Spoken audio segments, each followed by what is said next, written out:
But you'd be surprised, man. The world is a crazy place. This is one thing I always say to people is that I believe that people wake up every day and they leave their house and they try to do the best they can with the knowledge they have, the equipment they have, and with the resources that they have. I do believe that most people do that.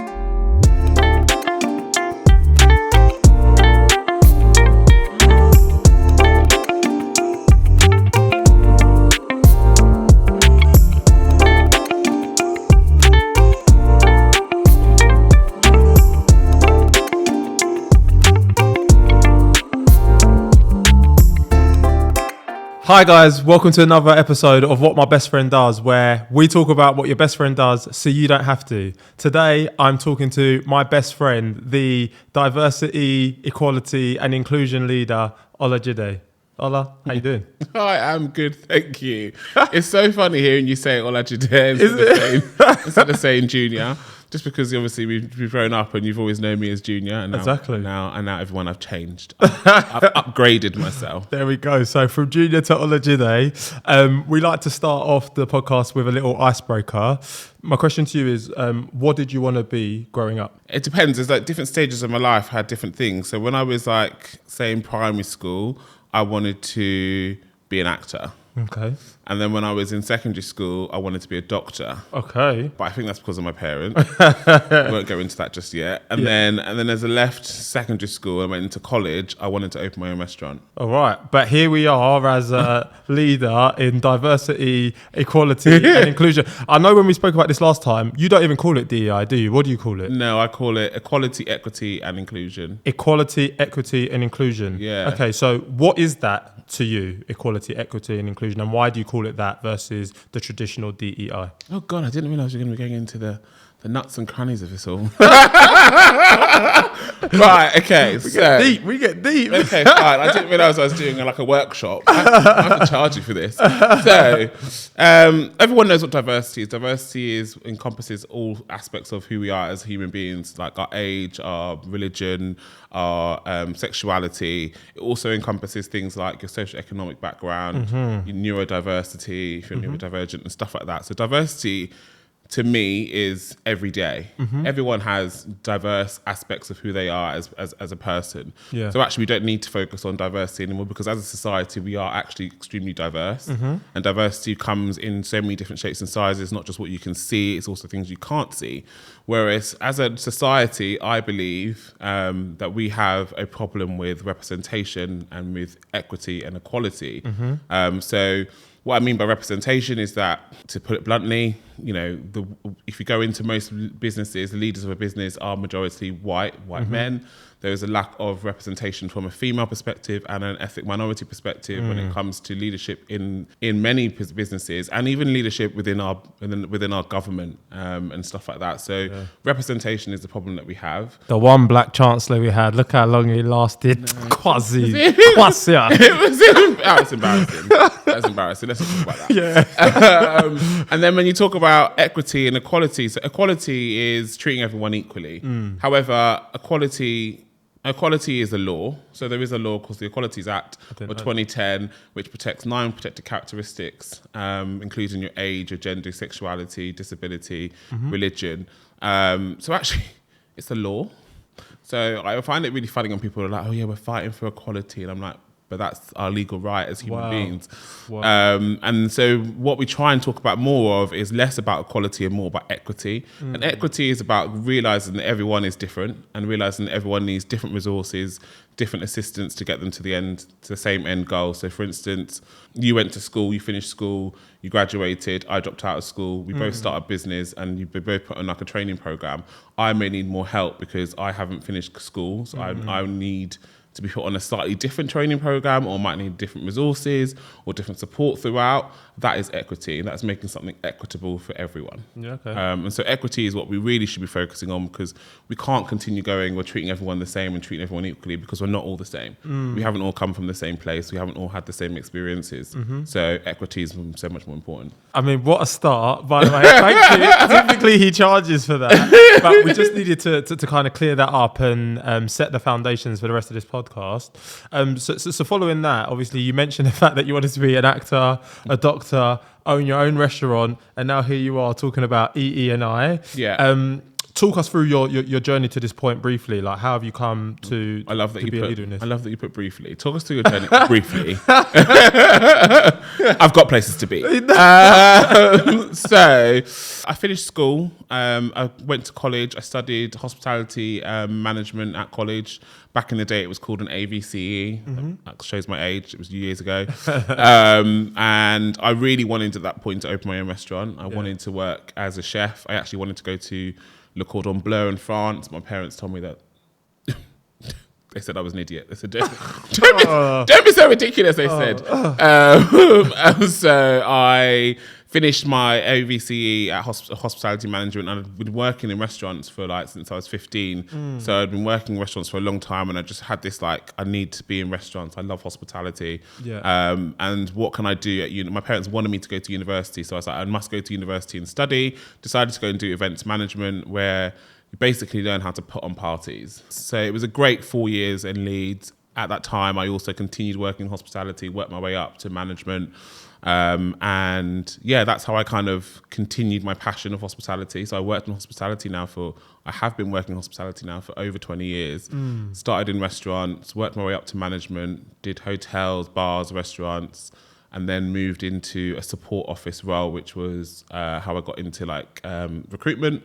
So I worked in recruitment for over 10 years, did hospitality recruitment, perm, temp, and then moved in-house, went to work for Wetherspoons, headed up recruitment at Wetherspoons, left Wetherspoons, went to head up recruitment for GBK. And then within those two roles... Gourmet Burger Kitchen, for anybody wondering. Sorry. No, that's all right. Gourmet Burger Kitchen. We don't talk about that anymore. I got made redundant from there, and they were not nice people. Shade! So those two roles, within the recruitment roles, you have, as part of your recruitment strategy, you have to build inclusive recruitment. You have to start talking about DEI and diverse recruitment. So I started to get a feel for this kind of environment and this space.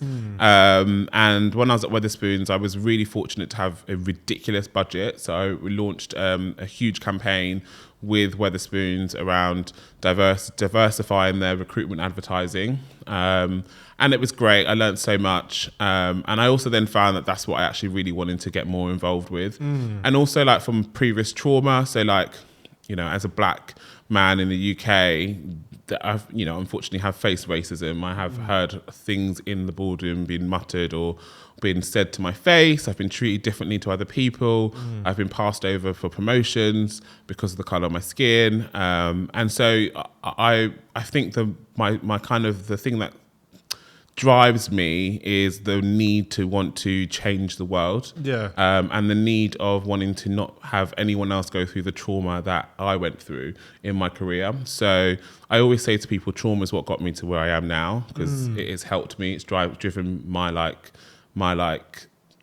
need for wanting to change the world. And then after I left Gourmet Burger Kitchen, I didn't leave, I got made redundant. After I got made redundant in the dirtiest way possible, I decided that enough was enough and I wanted to set up my own business. Set up SISU with my friend Louisa. And SISU is basically a consultancy that goes out to businesses, schools, to make them better and educate them on equality, equity and inclusion and well-being. Wow. Okay, so it's focused mainly on schools? No. So it's schools and businesses. Okay, schools and businesses. And first plug, SISU has its own podcast. We do have our own podcast. On the Sofa with SISU. There you go. I've been invited on. We're going to make that happen in future. But you can listen to it after you've listened to this episode. Once you understand what your best friends do for work, then you can get on the sofa with Sisu. It's funny because we celebrated our 3rd birthday this week. Happy birthday. And I tell you, owning your business is not easy. But also when you own a business and you're super creative and you have 101 different things you want to do at any one time, one day I'll be like, let's open a restaurant. Let's open a SISU inclusive restaurant. Let's start a fashion brand. And then it's every day it's a different thing I want to do, which is wild. But yeah, the podcast was one of those things that I was like, let's do a podcast. And how are you enjoying it? The podcast? Yeah. James, I feel like I've got James, my producer of the podcast, in my ear going, make sure you talk really well about the podcast. No, I love it. I love podcasting, but it's hard work. I listen to podcasts. I'm an avid podcast listener. I listen to so many different types of podcasts and I love it. And I've always thought it feels really easy just sitting there having a conversation. And it is just having a conversation, but the prep that goes into the podcast, the questions. When you remember to tell people to read the document, right? Yeah, exactly. The research that goes into it. Like we include loads of stuff around the news as well into our podcast. So you have to read up about the news. And then you've got the social posting afterwards to get people to listen to it. It's a full-time job. It is. It's a full-time job. And I sometimes I go, I can't be bothered. I hear you. And just before we get back to what we were saying, so on the sofa with SISU, what are the main focuses? So on the sofa with SISU, the elevator pitch. God, I should have prepared all this stuff. On the sofa with SISU, it's basically two friends chatting about what's going on in the world from an E&I and wellbeing lens, and taking everyday topics. Like we take the news, we read the news, we take news articles and we make it. We talk about it like real people would talk about it and put a different perspective on it, and just go, well, actually, that's not right, and this is why it's not right, and this is how someone else might feel about it. So we do that. That's one of the segments. The other segment that we do is we interview real life people who are making changes in the world, who are making the world a better place, and we find out a bit more about their journey, about what they're doing, and then we have something that we call manifestation. So we manifest. We're really we are so centered by gratitude and manifestations and just being really, really centered by Mother Nature and the universe. So we do a lot of manifesting. So we have this section when we manifest real shit into the world so that it happens for us. As you said that, all I can think is Burning Man and ayahuasca. Oh my God, I loved Burning Man. Oh, there you go. Burning Man was the best thing I've ever experienced. Okay, I didn't even know you'd been. There we go. I knew the manifestation come from somewhere. But no, the question here, really important. So what's your approach to building and fostering inclusive culture within an organisation when you're working with those businesses and schools? So I would always start with transparency and honesty. I think it's really important that businesses are transparent as to where they are, where they want to be, and how they're going to get there, and honest about when they make mistakes, because I think that's the only way that you build trust with your team, and that's really important when you're trying to foster an inclusive environment, is that everyone trusts that they trust that they can come into work and you're going to look after them. And that's all that people want to do. They want to go into work, feel like they're being looked after, feel like they've been valued, feel like they've been seen, and feel like they belong. And the only way you can build those that culture is by building trust and being really honest and really transparent. So those are the things I always say to people, it's the foundations of how you really create that inclusive environment. I also think that people need to realize that these environments, this inclusive environment, isn't something that happens overnight. It's a journey, and you have to take your people and your teams on a journey with you. It's so important. I think a lot of companies do a lot of things in silo, and a lot of things happen behind closed doors, and not everyone understands what's going on. And so you'll find that there might be teams that have no idea what's going on over here, but actually there's big stuff happening. So it's all about making sure everyone's involved. Yeah, of course. That's the worst. And I mean, you've mentioned trust and transparency and building that from the ground up. I suppose in your role, walk us through a typical day and a typical week for you working with a potential client, or just in your day to day. Well, it depends on how I feel and what side of the bed I've woken up on. A productive side. You're woken up on the productive side of the bed. Let's talk about a productive Monday, not a Friday. So on a Monday, it depends really. My days are so different. I do a lot of work with Turtle Bay. So Turtle Bay are one of our first kind of clients that we started working with when we first started 3 years ago. And then Turtle Bay asked me to come and do more work with them more on a full-time basis. So most of my stuff that I do on a day-to-day is to do with Turtle Bay. Yeah. And then I will then have my meetings with other clients around that. So for instance, this morning even, I had a meeting with a lady who Her name's Elaine, and she runs a disability inclusion consultancy. And the one thing that I really realised and I really cherish is the fact that I don't feel the need to have to try and do everything myself. I don't know everything about everything, and I don't try and pretend like I do. I know a lot about my experience as a gay, black, Nigerian man in the UK, and so my experience is through those lenses. There's other lenses that I don't know enough about. So I don't know enough about the neurodivergent world because I'm not neurodivergent. I don't know enough about disability. So I bring people in, and we bring people in that can kind of support us in those different spaces. And disability is something that we are trying to focus a lot more on, and a lot of our clients have started to ask for it. A lot of the Turtle Bay is starting to move towards trying to be more disability aware. So I had a conversation with her, and that was the start of my day. And then I popped into one of our restaurants this afternoon just to see the team and just to catch up with them since I did some training with them. Making sure nobody's going around calling people the M-word. Basically. But no, that would never happen. But you'd be surprised, man. The world is a crazy place. The world is a crazy... Do you know what, though? The thing is that the world is a crazy place, but I do believe that... This is one thing I always say to people, is that I believe that people wake up every day and they leave their house and they try to do the best they can with the knowledge they have, the equipment they have, and with the resources that they have. I do believe that most people do that. I think 90% of people, that is their every day. I think, unfortunately, people are extremely uneducated. People live in bubbles that they don't know enough about anyone else's experience. And I think that's where I'm starting to really pick up, is that when I do training with clients, you go and do training with people and they're like, I had no idea that a black person experienced that, or I have no idea that a transgender just complete sheer shock, because they haven't had that kind of exposure to any of those different experiences of those people. And even today, this morning, I was talking to this lady Elaine from this disability inclusion consultancy, and she was telling me about some little top tips to make people feel more comfortable coming into the restaurant.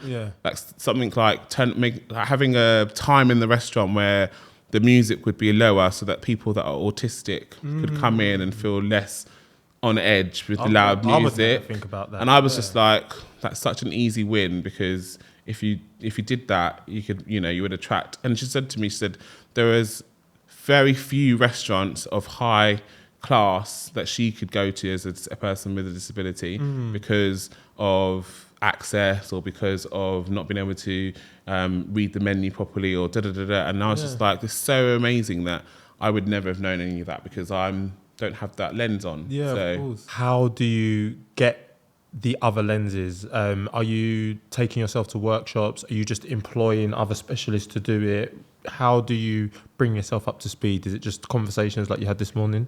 Yeah, so I think the number one thing for me is I'm really open-minded to listening to other people's experiences.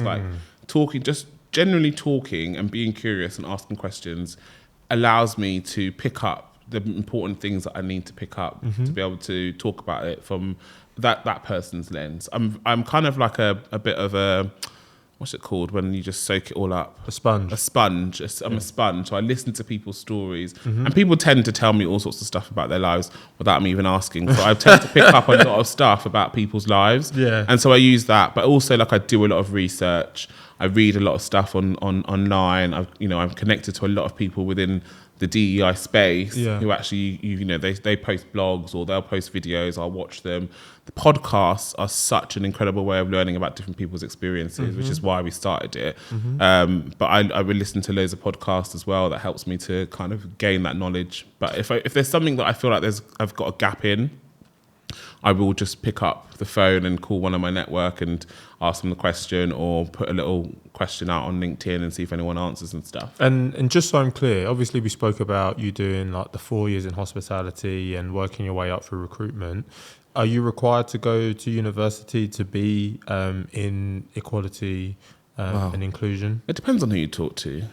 Some people out there think that a degree is the be all and end all, but actually, it's really not. It's really not. Life experience is so much more valuable. Facts. Than I've come across people that are so well read, but have no life experience and so have zero exposure to the real world, and so struggle with understanding or having empathy with people because they are so used to it being based on theory.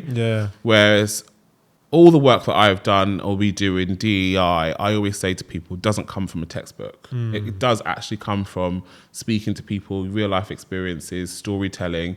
And obviously you can use the theory and the stats to back yourself up when you need to, especially when you're talking to more senior people in the business. But when you're talking to people on the ground, they don't want to hear 45% of people said this and 25% of people said this. They don't want that. They want to be spoken to and understand things from a real life experience. Yeah. And then so the answer to your question is no. And then, you know, you mentioned you do a lot of work with Turtle Bay, but then obviously you've got other clients. Are there any like strategies or initiatives that you can talk on that you've implemented, maybe not necessarily at Turtle Bay, but any organisation that you've worked with? What are you asking? Say that again. Any strategies or initiatives, right? So to improve equity, equality, inclusion. I mean, there's so many different strategies that you implement, but I think the thing is with DEI, the strategies are all quite similar in terms of, especially now at this time, because everyone's starting from the beginning. And so everyone's on the journey of actually we need to start off by understanding what DEI means, then maybe train our leaders. And so everyone's on the same kind of path per se. I haven't really seen anyone any strategy that's been like stand out very different or we've implemented it any different to one another. Do you see what I mean? Like it's all been quite similar. Yeah. I mean, I would always say that the work that we've done with Turtle Bay is incredible because they have been on a 3-year journey of exploration, and you know what we've done with them, where they started off by training their champions to make sure that their DEI champions within their business were fully trained so they could champion it properly. Then we went on and did the leadership team, and then we went on and did the general population of the restaurants, and we trained them on the power of inclusion. Then we moved away from that and taught them about acceptable behaviour at work. And then we did anti-racism, and now we're about to do gender expression and unconscious bias. So they've literally just gone on a little journey, and throughout that journey they've done surveys and they've done listening groups, and I think they've literally taken on board every piece of kind of guidance that we've given them. And I think one of the key things that I think works really well is when we actually give a strategy and the guidance and people follow the guide rather than trying to do their own thing, but also to save money. The problem is that people don't want to spend the money. So actually what we see is that when people don't follow the strategy and they want to save money, so they go, oh, why don't we do those 2 workshops but do it as one workshop? Or why don't we skip those 3 workshops and do this one workshop? And then you find that it's also disjointed, that it doesn't land as well as it needs to land. So yeah, I hope that answers your question. Yeah, I mean, it sounds like there's a lot of different things you're doing with your clients. Basically, as you were talking, I was thinking a lot about senior leadership, right? And, you know, just trying to understand whether there's a battle between people actually wanting to learn and, you know, be part of this, or people kind of using it as a tick box exercise, right? And just doing it because they have to. So from your experience, is this something that people actually want? Or is it something that, they're just doing because we want to appear to be a good place to work?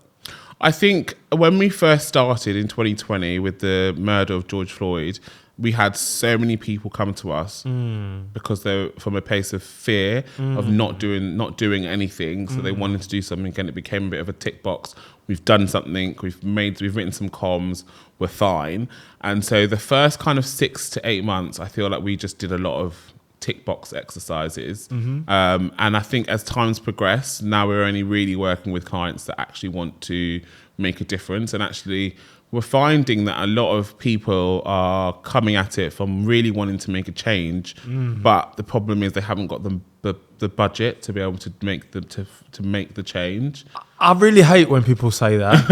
Because like, how is this not the most important thing? Like, what do you mean you don't have the budget? To me, like, maybe it's my sales, the sales in me, but what, you don't have there's not enough money to be a good person? Basically, that's what I always say. So it's funny because I say this all the time to Louisa. I'm always like, what I find astounding is that people are more than happy to spend £250,000 on a party for the staff, a team party, or to take their team to Marbella and be popping bottles. Exactly. More than happy to spend that kind of money. But tell them you want to spend 10k on some E&I training, they're like, oh my God, we only budgeted £500. Yeah. And you're like, what? Exactly. You'd spend £500 on like on a lunch. Do you know what I mean? Like, so it's like, how come you don't put the same worth in your team activities or your whatever to your team's well-being and your team's feeling like a sense of belonging and inclusion. So, but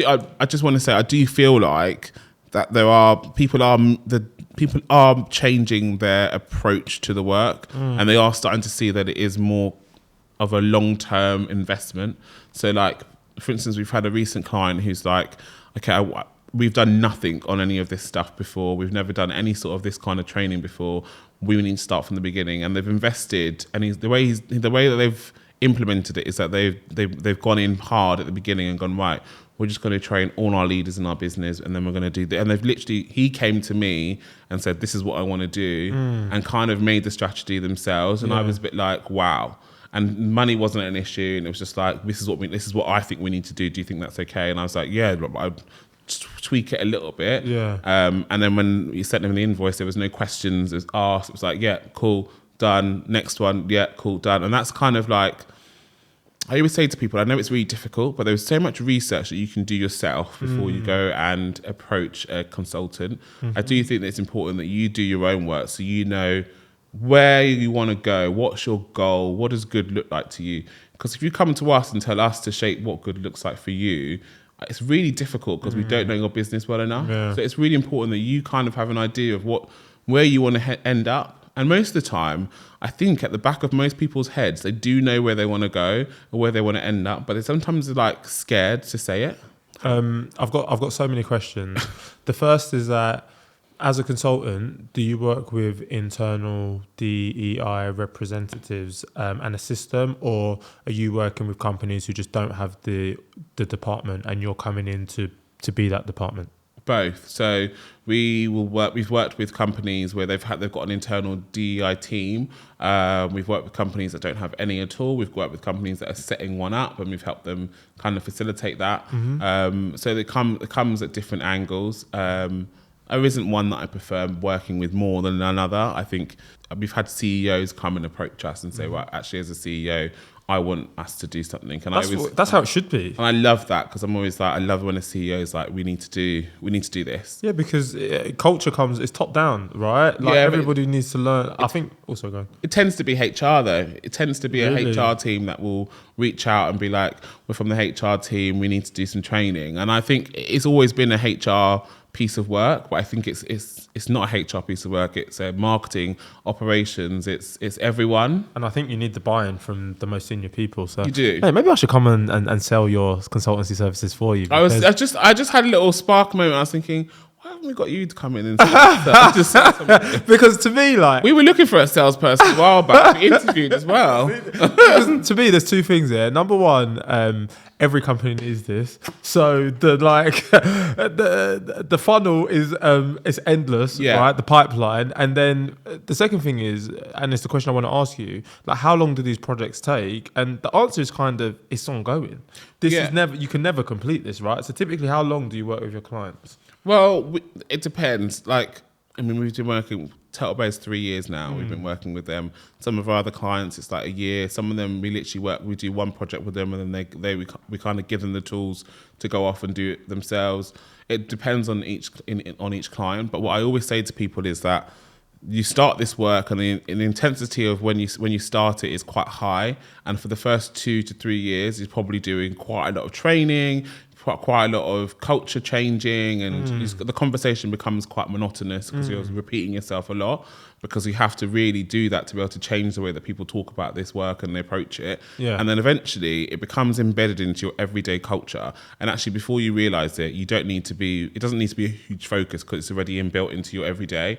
Where we've seen the success so far is where actually clients that we've worked with, or brands we've worked with, where their E&I training isn't classed as E&I training anymore. It's just classed as training. Yeah. And actually, you've seen that their E&I policies are just policies. Yeah. And it's less of a label. That's what you want. Yeah, exactly. That's the ultimate praise, right? When you don't see it as a label and just a way of being. Yeah. That's ultimately what you want. Exactly. Yeah. Exactly. And I think one of the things as well that we are, we're so passionate at SISU about talking about is the correlation that the E&I work has with well-being. Because imagine, right, scenario here for you. Imagine going into work every day and not feeling like you belong. Going into work and feeling undervalued, going to work and feeling unseen, going into work and people not really understanding where you come from, not understanding your culture, taking the piss, making snide remarks. Imagine how that makes you feel on a day-to-day basis if that's happening every day. You're going home as well. The compounding is crazy. Literally, you're going home, you're like pissed off, you're maybe slightly depressed, you have anxiety. Your well-being, your mental health, your physical health is mashed up. Completely mashed up. And I think people forget that this work isn't just about doing the right thing, but it's also about protecting your team's well-being and protecting your team's mental health, because the knock-on effect, if not done properly and if not done at all, can be detrimental. Pay the 10 grand. Jesus Christ. Do you need me to? Do you know what I mean? Just pay. And I think the thing is as well, like, I always say to people, because people go, oh, it sounds like a huge task and like we haven't got the time or the manpower and the focus right now. It doesn't have to be a mammoth task, right? You can start off by doing small, little, tiny things, small, little changes. And then eventually those small changes turn into big kind of changes. And before you know, you've really moved the dial and you've only done little bits here and there. I do think that people think that when you talk about DEI work, you have to do a massive overhaul of the way people think. You have to sack people and you have to change policies and you have to like revamp your whole recruitment process. Like, no, come in, get someone in, get us in, come in, look at the business, give you an evaluation of what we think the business needs. Right, let's get the strategy written and some suggestions of how you can make improvements. Do a little survey, and then you make the little improvements bit by bit, and you chip away until eventually it becomes your everyday norm. So perfect. And on that, chipping away and it becoming your everyday norm, how do you measure the effectiveness of what you do? You know, you mentioned that previous client who, you know, now they don't look at it as, you know, DEI training is just training. Are there any like key things that you're looking for to track kind of change and progress? You sound like one of my clients. How do we measure change? How are we measuring the success? It's really difficult to measure the success of this work. But one of the key indicators I always say is, you know, when we start the work, we always suggest doing a survey. Whether that's an engagement survey, whether that's specifically a DEI survey or a E&I survey or wellbeing survey. Check in with your teams to find out how they feel. Get a score on that specific area of your business, and then you can monitor how that improves or how that goes down. Another way to measure the success is through your retention. So, you know, if your retention is improving, you know, it's because your team's starting to feel a sense of belonging. It's because they're starting to feel like they can come into work and they're being respected. So retention stats are another great way of measuring success. I always think as well, like, what are people saying about your business out there? Like when people leave. So Glassdoor reviews and your Glassdoor ratings is another great way to measure the success of this work as well. Okay. Look, you said it's hard, but you just gave 3 very compelling ways. It's because I literally have had to do it so many times now, and I'm like, those are the top 3. But there's probably loads of other ways as well. Like, you know, if you're a customer service business, you know, even like how your customers are feeling from your team's service. If you're seeing an improvement in your reviews or improvement in, you know, or less complaints on your customers, then, you know, you can maybe say that's because your team are able to give a better service because they feel more included, they feel like a sense of belonging, and they're able to more empathize with the guests or the team or the customers, that are coming into your business, because they have a better understanding of those different experiences. So actually they can handle different types of customers on a day-to-day basis. Again, another way of measuring the success. But what steps do you take to address unconscious bias and promote awareness amongst employees? And just while you think about that, I don't even know if this is related, but I need to talk about a story from back in the day when I worked at my old employer, not my new one. We used to have like a Sonos speaker. Yeah. Anybody could connect to the speaker. Whenever Drake would come on or they'd be swearing, the HR woman would go, "Bio, turn it off." Do you know how That's unconscious bias, right? Do you know how many times I've heard that sort of story from different companies?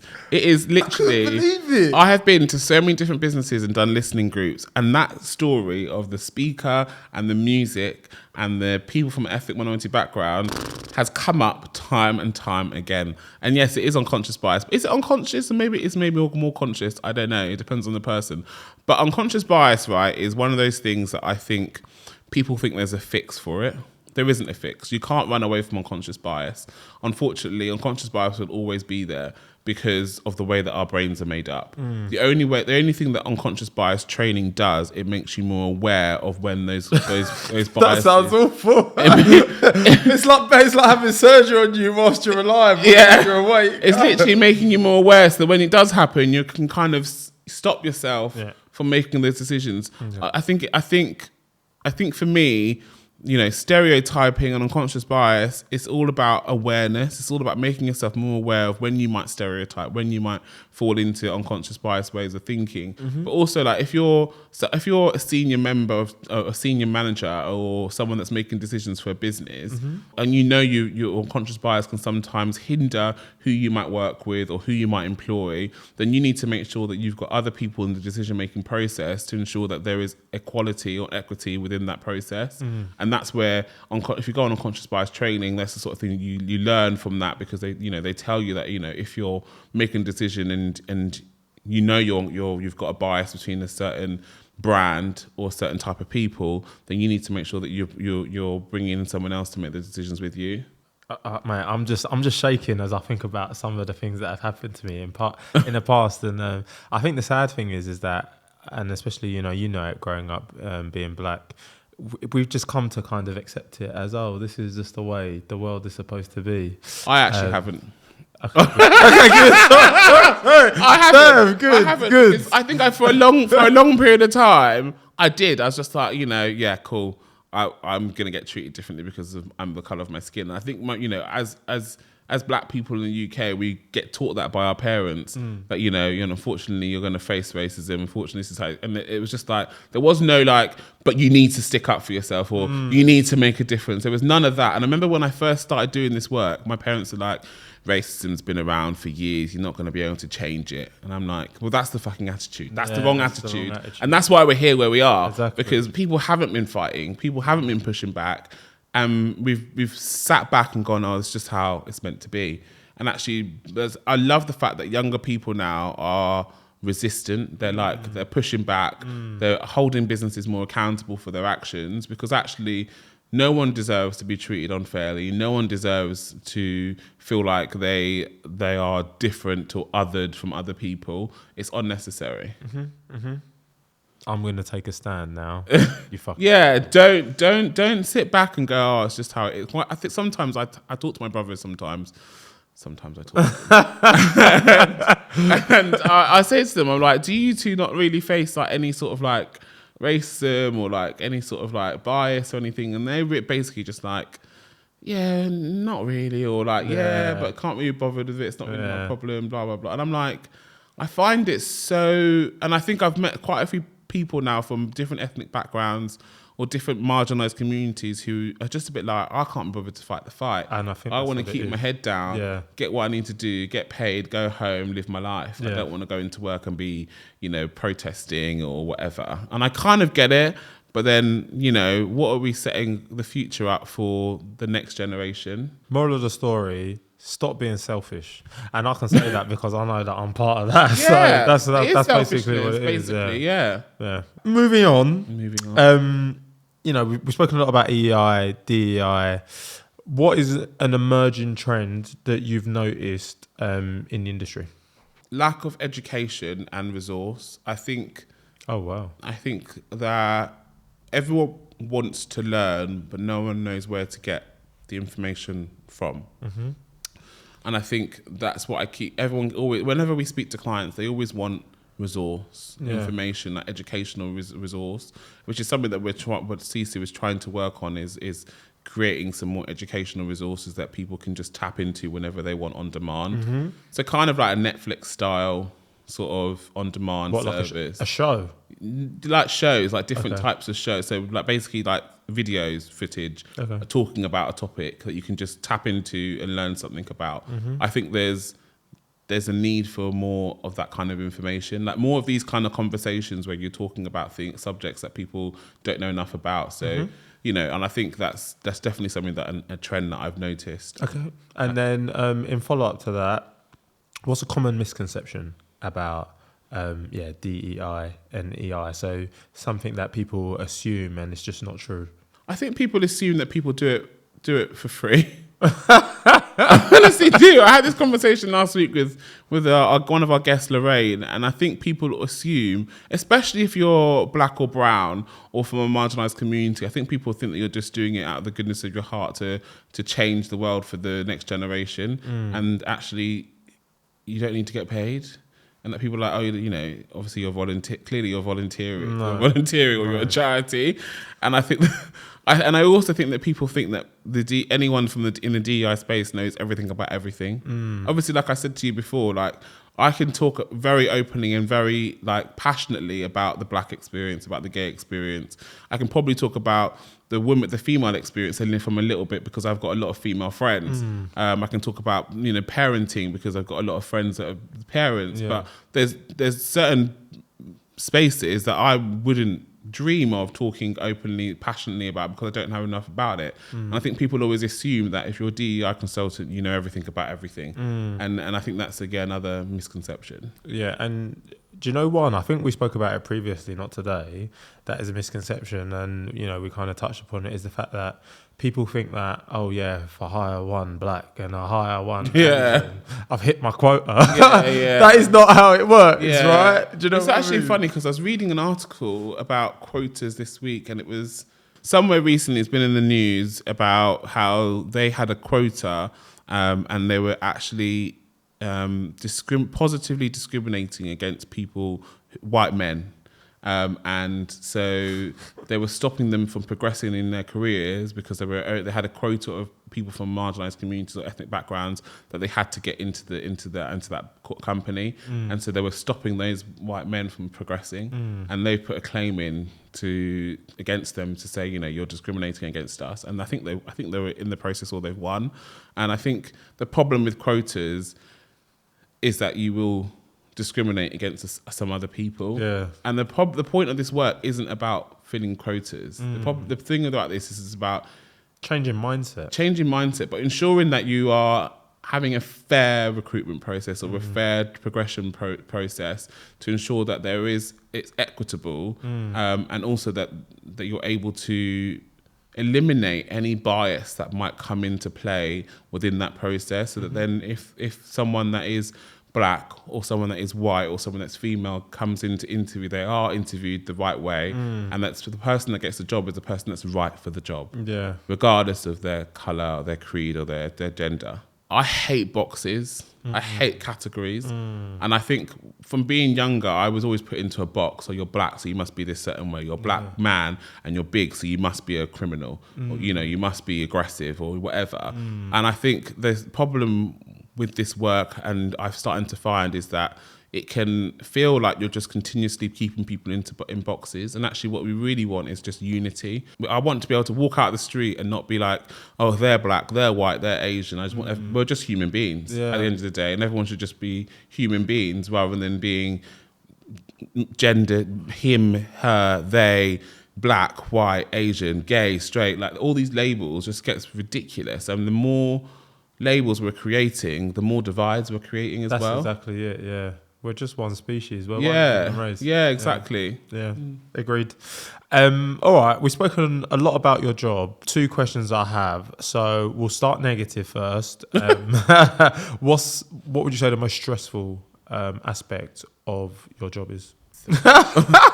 Like through my head, I think the most stressful is trying to keep everyone happy. At the end of the day, we didn't start SISU to become millionaires. But we still need to pay our bills. So when clients sometimes say, oh, you know, we can't really afford that. And then they say, oh, you know, well, it might leave it till next year. I get stressed because I'm like, oh, I know, I want to make sure that we can still help you. Because at the end of the day, that all I want to do is help people. And that can sometimes be quite stressful, trying to make sure that everyone is happy and that everyone is satisfied and getting what they need from this experience. Pay the 10K. And then, yeah, on the flip side of that, what would you say the most rewarding aspect of your job is? I think the most rewarding is when you can see the change, and you can see people, you can see those, what I call the light bulb aha moments when you have training or when you have a conversation with people and you can really start to see that people are like interested. That's so rewarding especially when you sit at the end of a training session and someone comes up to, and I've had it quite a few times now where people are like, I honestly came into this session thinking it was going to be bullshit, and I've now walked out thinking, bloody hell, I've learned so much and it's been so useful. And when it ends with a hug or a handshake, I'm always like, oh my God, thank you so much. Yeah. Amazing. That's rewarding, and that's the change that you want to see, really. Talking about, like, you know, all of the different DEI, you know, leaders and workers that you've worked with in the past, what would you say is an uncommon skill amongst all of the best people? What's an uncommon skill, really? What would you what would you... He's throwing it back on me. What would your definition of an uncommon skill be? I mean, I don't know. It literally can be anything. Okay. I mean, because you know what I would say is that when I ask people, you know, oh, you know, what are the common skills you see in people who are successful? They just go, oh, they can communicate. They have lots of energy. Yeah. It's like, so something that you wouldn't typically hear somebody say when they're praising somebody. I think that the most uncommon skill in this space is empathy. And I think a lot of people don't have that skill of empathy. And sometimes I don't have that skill of empathy. Yeah. Like, I'll tell you this funny story, actually. The other day, my mum I was at my mum and dad's house, and she was telling me that she fell over. She was telling me I fell over twice this week. She said, I fell over twice. The first time was at the gym when I was on the gym ball. I misplaced my leg and I slipped and fell on my face. And I was like, oh, okay. And then the second time she was walking in from shopping, and she had loads of shopping bags, and she walked into the front door and forgot there was a step and tripped up. And this is what she said. She said, I flipped 3 times into the house. And the first thing I said to her was, you need to be more careful, mum. You're getting too old for this nonsense. And that was the one time where I literally sat back and I went, I was so empathetic. But I think empathy is something that we don't all possess. And sometimes in those certain moments where someone says something to you, you say the wrong thing, and you're not really listening to what they're saying and being empathetic with their story. So I think empathy is something that, you know, it's a skill that not everyone possesses and you need to possess in this space. And I think those people that are really successful in this space are really empathetic. Okay. And they're really good listeners, but listening intently. And what I mean by listening intently is the amount of people that talk to me about their stories and their lives and share stuff with me or complain about stuff. I mean, I literally just came from a restaurant where someone was complaining to me, and it's just listening. It's not even listening to like give an answer. It's listening to just let them vent, and agreeing with what they're saying and nodding and smiling. And I think that's a skill that you really need to have and possess in this space, is being able to listen intently to what people are saying, because sometimes people are giving you a sign that they need support in certain ways or they need help in something. And actually, if you're not listening properly to what they're saying, you won't notice those sort of cues. Yeah, I hear it. So we've spoken about the wider community. Now we're going to focus on you. Okay. What do you think has made you successful up to this point? Oh, I don't know. I don't class myself as successful. Jesus. That's fair. Humility. I don't class myself as successful. I truly believe that it's just from being me. Like, I think there were so many times in my life, in my career, that I've been told that me wasn't good enough or that me needs to change. I remember being in the boardroom once and being told that my laugh was too much and that I needed to tone my laugh down. And there's been I think I've continued to be true to myself. Yeah. And I will continue to be true to myself. Even my parents sometimes, bless them. My mum's actually said it to me so many times. Your laugh is too loud. You need to learn how to laugh like sensibly when you're in public. I can imagine. And I'm just a bit like, you know what? No, I'm going to continue being me. And I think that's why I've been so successful, because people have warmed to me, just being me. And when I talk in public, it's the same way that I will talk with my friends. I don't have a work persona and a home persona, and my persona is one. Like, I get that some people feel like they need to switch it up a bit sometimes when they're in different areas, but I don't. Yeah. I feel like having too many faces can sometimes be a bit dangerous. 100%. So yeah, I think just being me has really helped me be successful. 100%. And if I talk about my own experiences, I think, when you're yourself and you're honest about situations, it allows you to really build trust. And especially like in my role in customer success, being able to build that trust allows you to navigate both positive and like really negative times, because when you're delivering bad news, they'll know that you'll kind of do anything to kind of resolve the situation, rather than thinking, oh, this is crap, I'm going to leave. So I agree. Being yourself, the truth will set you free. Yeah. Right? And trying to be something you're not, it just doesn't work. It really doesn't. I really believe that has been, and I've also think that one of the other things is that I always say it to everyone, I'm nothing but honest. I'll always be honest. Like, I'm sometimes too honest, maybe. But I think honesty really helps. And I think people know that I'm honest. So people will come to me for an honest opinion about stuff. Yeah. People will come to me for my opinion because they know that it will be it'll come from the right place, but it'll always be honest. Now just trying to give some goods to the listener. It's all been goods, by the way. But from a productivity standpoint, do you have any productivity hacks? Music feeds my soul. Okay. I mean, I think everyone will find something very different that feeds their soul, but I think we take work too seriously. Yeah. I have learned that sometimes you just need to just have a bit of a laugh, and don't take yourself too seriously. So one of my hacks is definitely listening to music. It helps me be productive. One of the other ones is making sure that I have regular breaks, so that I'm not stuck in front of the computer screen too much. 100%. And, making sure that you take time for yourself. Like, I think when we first started SISU, for the first year, I don't think we took any time to ourselves. Yeah. To like just sit back and enjoy the fruits of our labour. Yeah. And I think it's really important that you find time for yourself and find time to have fun, because it helps you be more productive in the long run. And obviously being a business owner, doing what you do, would you say you have a good work-life balance? No. I will tell you now, I do not have a good work-life balance at all.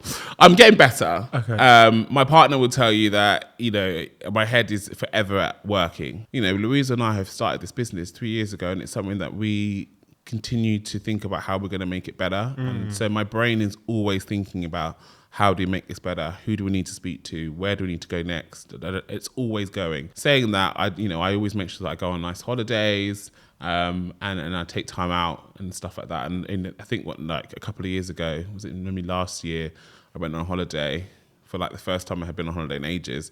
I took my laptop with me. Oh my God. No. And I think my partner came and met me out there when he was on holiday. He's like, why is your laptop here? And I was like, because work doesn't sleep. No. And I've learned now not to do that ever again. So, I think one of the things about being a business owner is about you learn from your mistakes, and you have to grow, and you learn and grow as time progresses. But yeah, my work-life balance is getting better. I'm going to finish this today, and I'm going to go and treat myself to a cocktail. And that leads me nicely into my next question, right? So you've mentioned that you go on holidays. How do you actually unwind? So in those moments where you're not working, how do you unwind, for anybody who might be overworking themselves and listening to this podcast? So I have to go to the gym at least 3 times a week for me to not feel so stressed. And I've noticed that if I don't go to the gym, because I travel a lot for work, so if I'm traveling and I've traveled for like 4 days a week or 5 days a week, by the end of the week, I feel really stressed. So the gym in it really helps me unwind. Just spending time with my partner, with my friends, really helps. Also just spending time on my own. Like, as I've got older, I wouldn't dream of doing anything on my own ever before, like ever. I would always want to do stuff with my friends, my family. Whereas now, alone time is so precious, and so like I always make sure I try and find some time for myself, not for myself when I'm at the gym, but literally sitting on the sofa, watching TV on my own, or sitting and listening to a podcast on my own, but having time to myself is really important. I feel it. And on that note of the gym, if anybody from Third Space is listening, I said I'm going to get sponsorship from them for this podcast. So, Third Space, another shout out. Good gym, good sauna, good classes. So expensive. That's why we need it for free. I have enjoyed the Third Space guest pass on so many occasions. There you go. And I love it, but I would never spend that kind of money. I mean, I'm happy with. I go to.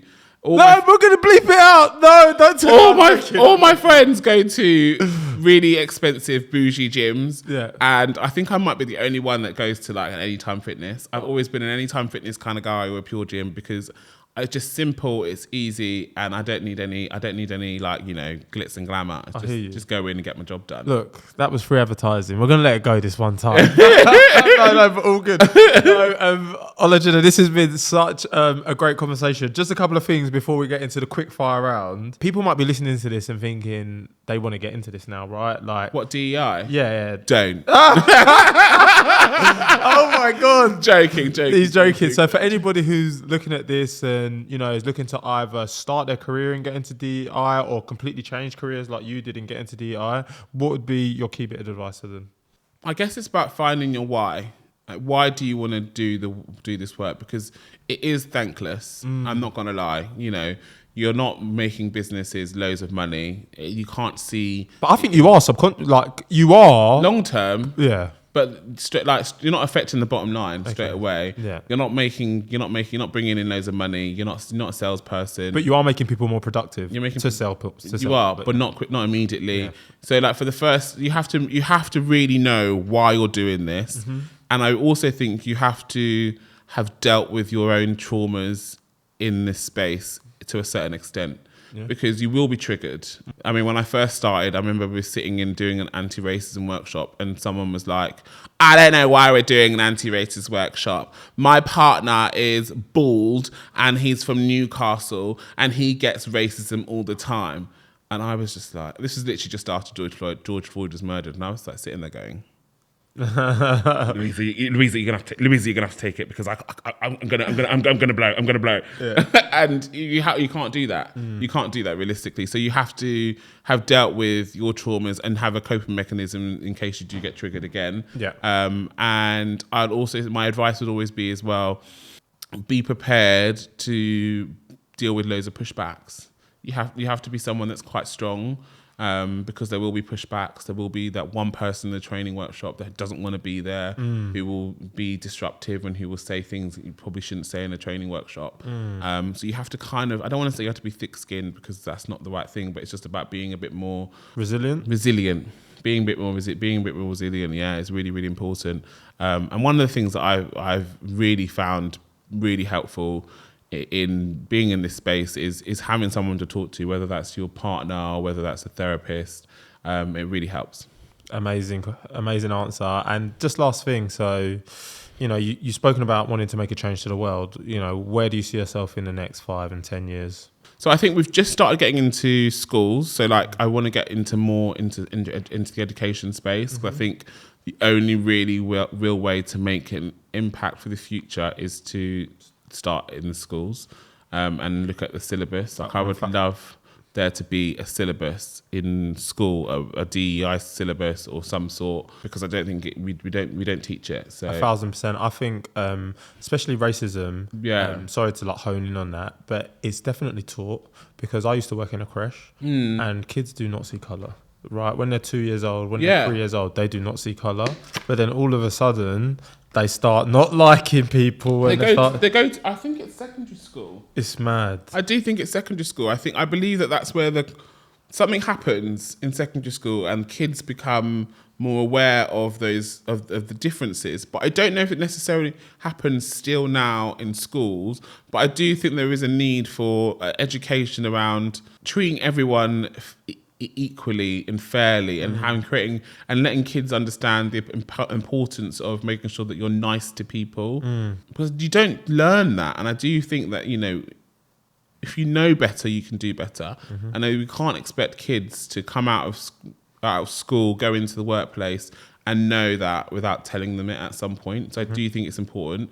I would love to do, you know, loads more seasons of podcasts, maybe doing a TV show. I have said, you know, maybe see me on BBC soon on this BBC special. Just let me be an extra or the supporting actor. let me get BAFTA. Best supporter. You never know. I do feel like maybe there might be a little, you know, little something on the horizon. Oh, wait. Come on, manifest it. Manifest. Yeah, what else? Do you know what? I just, to be honest, all I want to do is continue to make an impact in businesses, in schools, and in everyday people's lives.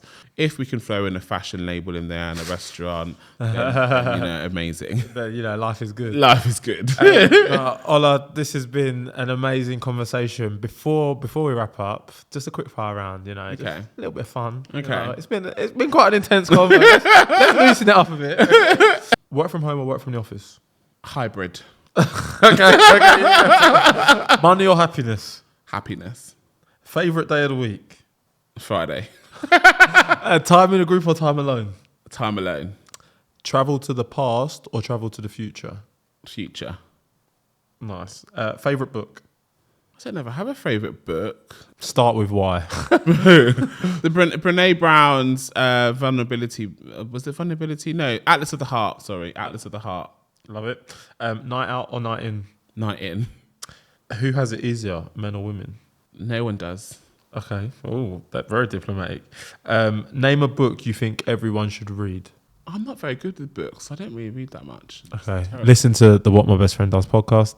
Thank you. And then finally, actually, are you listening to any good podcasts at the moment? And if so, yeah, what are they? Oh, I have an array of different podcasts that I listen to. So I listen to a podcast called Say Your Mind by Kelechi Okafor. And it's a mixture. It's a bit like our podcast on the Sofa with SISU. It's a mixture of information, not manifestation. She does do a bit of manifestation, tarot card reading, and talking about stuff that's going on in the world. She's the one with the on you ball man, right? Yeah, but she's not with him anymore. Oh, she's not. Oh, no. Damn. Oh, damn. She's not with him anymore. Whoops. Yeah. Okay. Why does everyone always remember her as that person? That's terrible. That is. Sorry. That is terrible. That's terrible. Yeah, that's not inclusive. That's why I said it in Yoruba, so people don't know. That's not inclusive at all. That's not inclusive. I've got an Onyebo man. You know, you've got an Onyebo girl. Why does it matter? It doesn't. Exactly. It doesn't. But yeah, Say Your Mind is a podcast that I would say. Another one that it's so awful, but it's so good. It's called The Gossip Gays. Okay. And it's just two gay guys talking about absolute nonsense, but it's so funny. Mm-hmm. And then my other one is I always listen to Oprah Super Soul. Okay. Love it. Super Soul Oprah is literally like the one. And obviously your podcast when it comes out. Come on. There we go. All right, we've got a closing tradition. Do you listen to your own podcasts? Of course I do. Do you? Yeah, because you've got editing and all sorts. But yeah, of course I do. You know, we've spoken about a lot today. And based on everything we've discussed and knowing what you know now, what would be your advice to your 16-year-old self? And would you still be doing the same thing? My 16-year-old self, first of all, mate, come out the closet. It's dark in there. Trust your instincts. Believe in yourself. That would be my advice. And would I still be doing this? I don't know, because I think if I took my own advice and maybe believed in myself more, would I have still gone through the same traumas that led me to do this work? I don't know. But I don't live in any sort of regret. So I kind of feel like that stuff happened to me for me to be able to do this now. So I think that this was always meant to be what I was meant to do. Amazing conversation, amazing answers. Before we wrap up, where can people find you? Social media?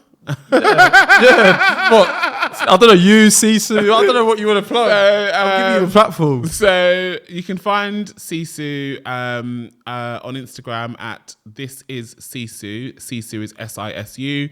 And that's our handle on all platforms, whether that's Instagram, TikTok, or LinkedIn. Yeah, that's there. You'll find links to our website from there and our podcast from there. So. Olajide, Thank you so much for thank joining you me for today. having me. This has been It's an just- amazing conversation. It's weird though. Do you not think it's weird? No, I think it's weird. It's because I know I can remember Bayo when he was like yay high and was running around got to grow up sometime, causing bro. trouble. And him and my brother used to be like Thick as thieves. Tweedledee and Tweedledum. So now it's nice. It's basically really nice. I'm very proud of you. Well done. Thank you so much. Guys, if you've made it to the end of the episode, I want to thank you. Make sure to like, subscribe, share, comment. You know the deal. This has been What My Best Friend Does. If you didn't know, now you know. Over and out.